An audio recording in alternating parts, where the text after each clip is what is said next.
Ba yung kapugian mo sa'yo? Nung kapag opo. Ah, Gusto ko talaga? man itanggi pero may problema kasi. Hindi, paano mo na-discover yan na parang ito pala yung content na maganda para sa akin? Sino nag-initiate ng ganyan? Ako po, sobrang stress lang talaga. Tapos, ayun, nag-try lang ako mag Stress ka nun? Sa work, oo. Tapos, ano bang work mo dati? Gasoline boy po. Gasoline, dito lang sa ano? Sa expressway po yun. Okay. Tapos, nag-video ka? Oo po, nag-video lang. Kasi stress na talaga akong ganyan. So, yun. Tapos hanggang sa... Wala akong intention sumikat or makilala something. Ano lang talaga. Enjoy lang. Tapos yun. Ano yung first content mo? Yung... First content ko yung sumasayaw po ako. Okay. Tapos nag-lip bite ako doon. Ayun, doon na sunod-sunod na. Kaya yun na, doon ka na nakilala sa lip bite Sa lip na. bite, doon na talaga sunod na. Anong feeling mo pag tinatawag ka na ng mga tao ngayon? Tapos hindi ka na ba, siyempre hindi ka na nag-gasoline boy. Hindi na. Last gasoline boy ko 2020. Ngayon, pag tinatawag ako, okay naman po. Na kahit pa paano, isang gasolina para, yung gasolina na work ko, ngayon gasolina para sa akin na kapag tinatawag ako ng tao. Tapos nabubusulit na, okay, kailangan pa mag-video. Anong sinasabi nila sa'yo in person?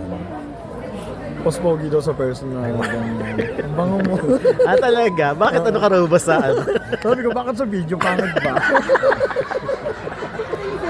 Or happy ka sa narating ng mo ngayon?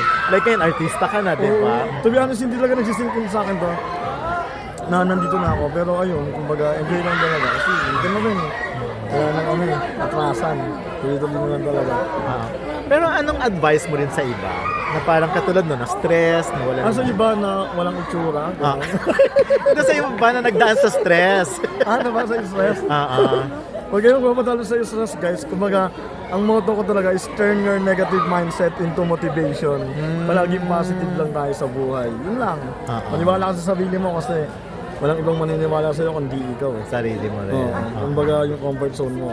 Na alam mo hanggang dito lang ako. No! Huwag mo bibigyan ng barrier yung sarili mo na hanggang dito lang. Mas meron ka pang ibubuga dyan. Basta magtiwala ka sa sarili mo. Nakakapag-ipon ka na? Ano pong ipon? Meron ka na mga nakapag-invest ka na dahil sa content? Meron na po. Yan, yung mga business na. Like ano ng mga business? Business ko yung sa Empanada po. Like, meron akong na branch. Anong pangalan? Empanada po siya. Empanada lang pangalan? Ayun, so empanada po. Empanada lang po siya. Tapos, ang flavor po nun, pizza flavor. So, ayun yung twist. Sarili mong ano yan? Oo. Tapos yun, meron natin tindahan. Maraming business namin. May piso So, happy na ang pamilya. Labas-labas na. Single ka ba? May asawa? May anak? Masaya naman po ang puso. Subawa. Nakakausap. Artista po masaya ang puso. Pero kung halimbawa lang mabibigyan ka ng chance, sinong Kapuso Star ang gusto mo sanang ano? Ito pang title to, gandahan mo ang gusto mo makapartner, yun talaga makaka-lip bite mo.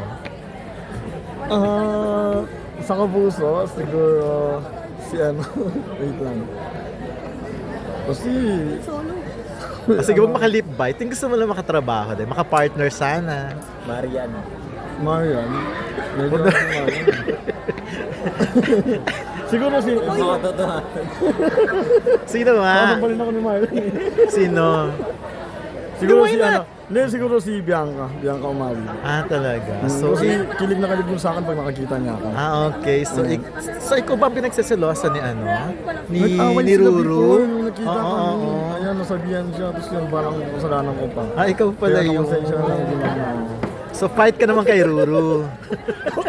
And then, sa tingin mo, nagkita na kayo ni Ruru, syempre. Si Ruru hindi pa. Kahit dito, Hindi pa. so kung magkikita kayo, Hindi ko papansin eh. wow! Pero, kung in terms of papugian, laban ka. Laban? May bubuga naman talaga. Sa'yo po galing. May laban po ba or wala? Hindi, kausapin mo na lang si Ruru. Kung if ever lang magkita kayo. Ha? Anong mensahe mo kay Ruru? Si Kasi, Ruru, ayun, mali mo, sana, din yan, magaling din naman ako din yan, lalo yung tinitiktok ko ngayon, yung sumigaw siya sa ang gano'n. Yun, sobrang galing nun. Sana makawork ko din siya dito soon. pero hindi ka ba mag-apologize sa kanya kasi parang nagugustuhan ka nga ni Bianca? Ayun, so akin sorry. Kasi hindi ko na rin naman mapipigilan yun eh. Kumbaga, wala na sa kanyang control eh. Girlfriend niya yung nagkakagusto eh. Ako, labas na ako dyan. Wow.